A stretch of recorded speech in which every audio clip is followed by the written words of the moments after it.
Fala pessoal, nesse vídeo aqui eu quero trazer mais um conceito super importante para vocês, que com certeza vai ser muito útil nas partidas que vocês jogarem. Então vamos direto pro xadrez. Nessa posição aqui, as presas acabaram de jogar o lance Dama C6, e eu quero que você pense aí por um instante e decida qual lance você jogaria aqui de brancas. Bom, aqui as brancas continuaram com G3. Esse lance aqui, à primeira vista, ele parece muito estranho. Afinal de contas, está deixando o peão caindo aqui, não defende o peão, e ele aparentemente não tem muito propósito.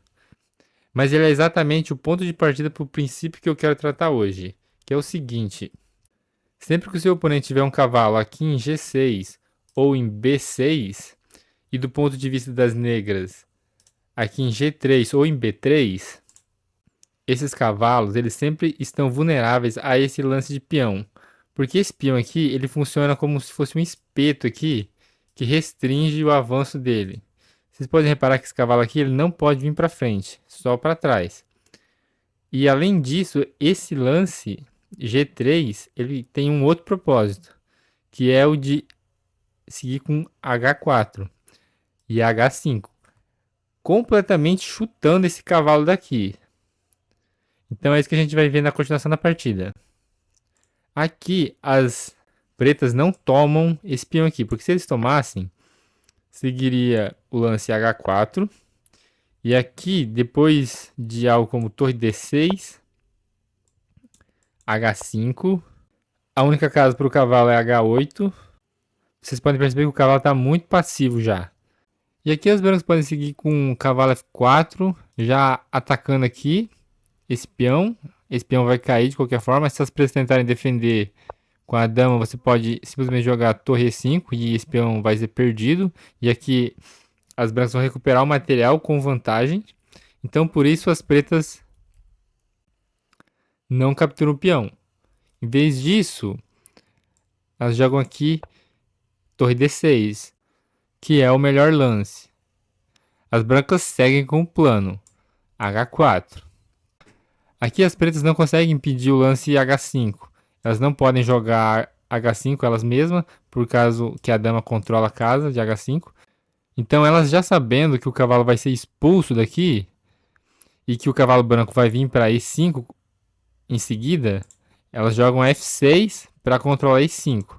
Mas o cavalo branco ainda pode ir para casa de F4. Aqui as brancas poderiam seguir com o lance H5, é muito bom, forçando o cavalo para H8, mas eles jogam primeiro dama F5, que é um lance bom também. Aqui novamente as brancas não capturam o peão porque seria muito perigoso, seguiria basicamente a mesma variante de antes. Aqui elas tentam propor uma troca de damas, e as brancas aceitam a troca.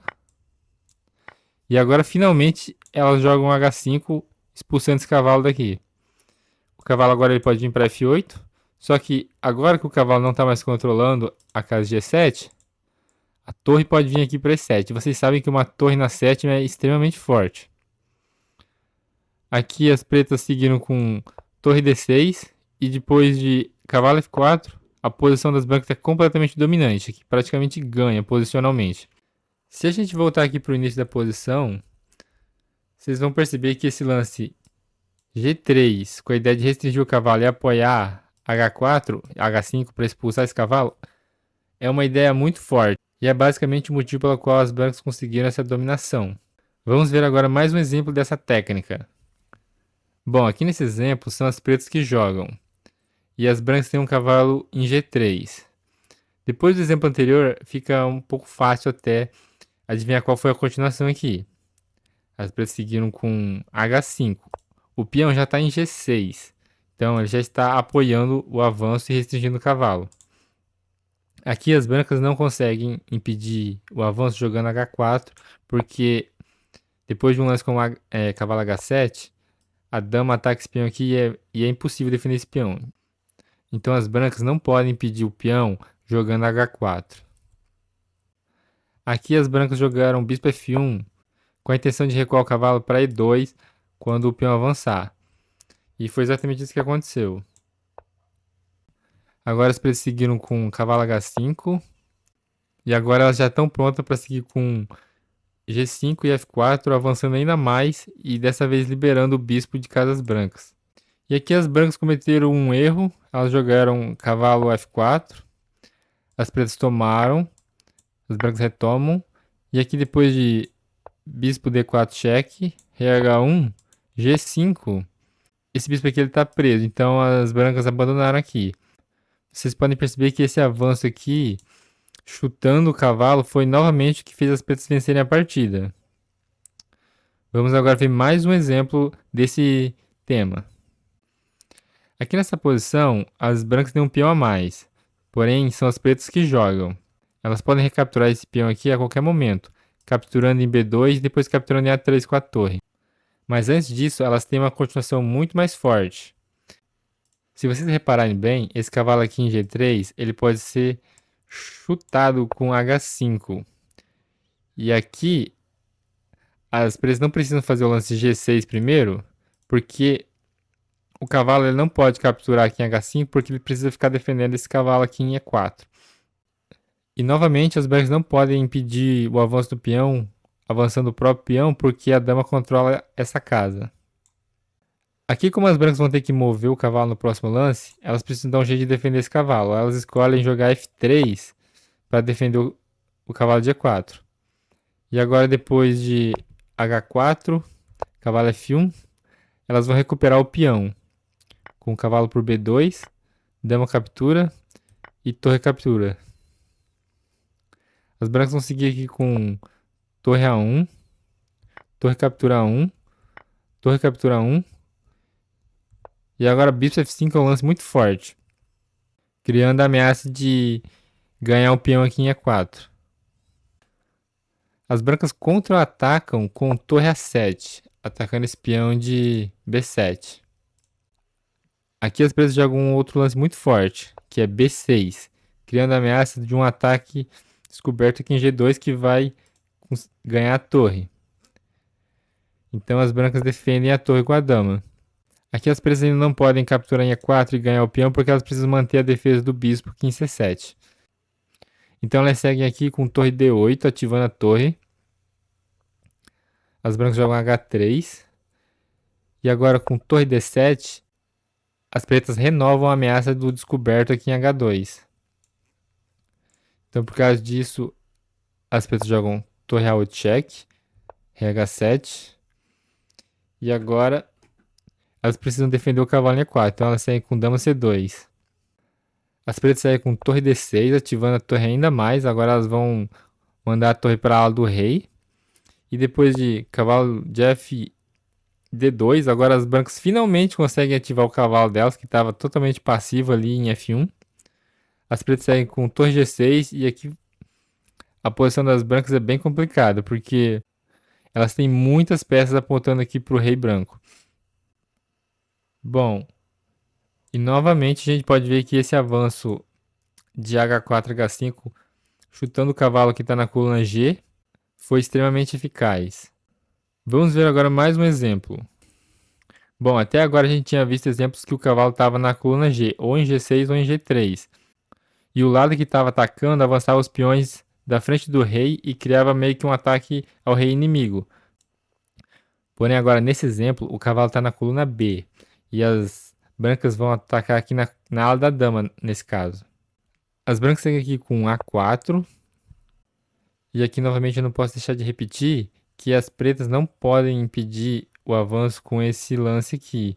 Porque se elas jogassem esse lance, seria bem fácil para as brancas atacarem esse peão e acabar ganhando ele eventualmente.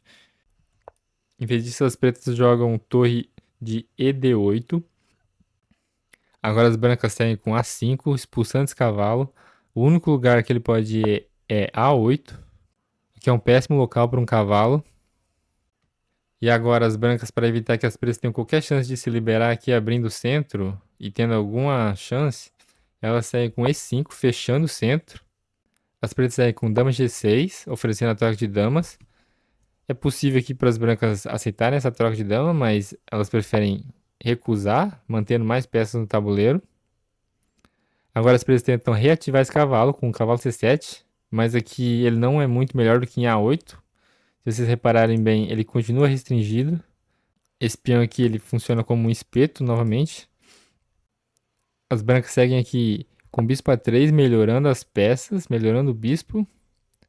As pretas jogam cavalo A6. E as brancas agora jogam torre 1. Vocês podem perceber que o jogo das brancas consiste basicamente de lances que restringem as peças do oponente e lances que melhoram as próprias peças, como os lances bispo A3 e torre 1. Agora essas duas peças estão mais ativas do que elas estavam antes. E em contrapartida, esse cavalo aqui está bem pior do que ele estava antes. As pretas seguem com bispo E8. E agora as brancas colocam o bispo no melhor quadrado possível, que é D6. As pretas jogam F5 e as brancas fecham a posição com F4. Agora as pretas jogam dama H6 e as brancas jogam bispo F3, completamente impedindo qualquer chance de jogar um bispo H5 aqui e alguma ativação das peças pretas. Todos os lances das brancas são para restringir as pretas e ativar as próprias peças. E essa manobra que eu ensinei para vocês, ela tem no fundo dela basicamente o intuito de restringir as peças do oponente. Eu espero que com esses exemplos que eu mostrei aqui, que são bem parecidos, vocês tenham entendido essa técnica. Ela é relativamente comum, você com certeza vai ter chances de aplicar ela nas suas partidas. Sempre que seu oponente tiver um cavalo em B6, G6, ou se você estiver jogando de pretas em G3 ou B3, você tem que ficar atento se você tem essa manobra à sua disposição. Se não tiver nada de mais urgente acontecendo na posição, provavelmente vai ser uma boa ideia você usar essa manobra. Bom, espero que vocês tenham gostado do vídeo. Até a próxima.